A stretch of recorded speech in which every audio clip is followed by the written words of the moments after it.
All right, folks, gather round and buckle up because we're about to take a wild ride through one of history's greatest love-hate relationships. Europe, this grand, sophisticated, ancient continent, has had one burning dream for decades.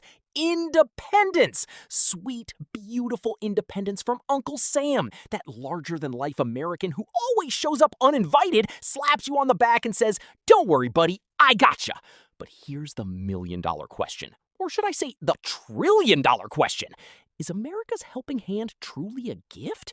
Or is it a golden cage with really comfortable cushions?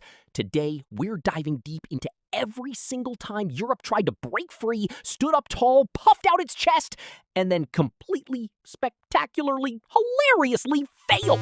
So grab your coffee, your croissant, your bratwurst, whatever floats your boat, because this is going to be one bumpy, funny, and slightly painful journey through geopolitical history. Picture this, 1945.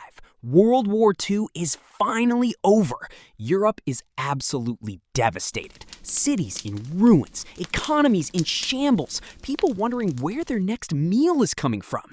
It's a dark, dark time. And then, out of nowhere, here comes America! Fresh, powerful, untouched by the destruction, wearing a Superman cape and carrying bags. No, make that mountains of cash. Enter the Marshall Plan. $16 billion. That's roughly $200 billion in today's money poured into rebuilding Europe from scratch. Roads, factories, banks, governance. America helped rebuild it all. Sounds amazing, right? And it was. But here's the catch that nobody really talked about at the time. With every dollar that came in, a tiny invisible string came attached. Trade agreements favored American products. Political decisions had to align with Washington's vision. And then came NATO, the North Atlantic Treaty Organization, which basically said, "We'll protect you from the Soviet threat, absolutely, but you'll need to coordinate your military decisions with us," meaning with America. Europe signed a deal, smiled gratefully, and didn't fully realize until much later that the leash had already been clipped on. Fast forward to 1956, and Europe gets its very first, very rude awakening. Britain and France, still clinging to their glorious imperial past like your grandpa refusing to give up his rotary phone, decided they were going to take back control of the Suez Canal after Egypt's President Nasser nationalized it. In their minds, they were still the big colonial powers calling the shots around the world.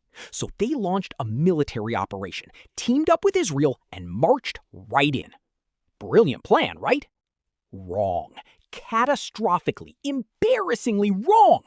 Because nobody had checked with Washington first. President Eisenhower was furious. America threatened economic sanctions against Britain, pressured the International Monetary Fund to withhold emergency loans, and essentially told the British pound, "Nice currency you've got there. Shame if something happened to it." Britain and France folded almost immediately. They withdrew in humiliation. And just like that, in one single crisis, the message was crystal clear to every European capital. The days of independent European power projection were over. You want to make a big move on the world stage? You better call Washington first. This wasn't just a political defeat. It was a psychological earthquake that reshaped how Europe understood its own place in the world.